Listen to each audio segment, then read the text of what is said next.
However, the case against Travis Stay was far from airtight.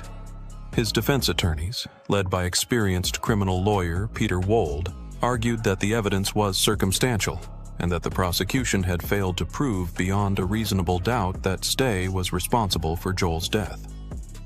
They pointed out that multiple people had been involved in various altercations that night, that the DNA evidence was inconclusive, and that the chaotic nature of the scene made it impossible to determine exactly what had happened or who was responsible for the fatal assault.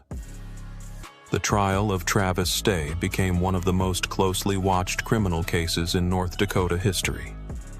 The courtroom was packed with Joel's family and friends who desperately wanted to see justice served for their loved one. The prosecution, led by Nancy Yon, presented their case methodically, calling witnesses who testified about Stay's violent behavior that night and the physical evidence that they claimed linked him to the murder.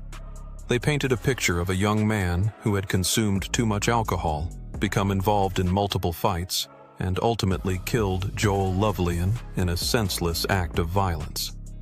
The defense countered with their own witnesses and expert testimony that challenged the prosecution's narrative. They argued that the investigation had been rushed and incomplete, that other potential suspects had not been adequately investigated, and that the evidence against Stay was insufficient to support a murder conviction. They suggested that Joel's death might have resulted from a group assault involving multiple attackers, making it impossible to determine which individual had delivered the fatal blows.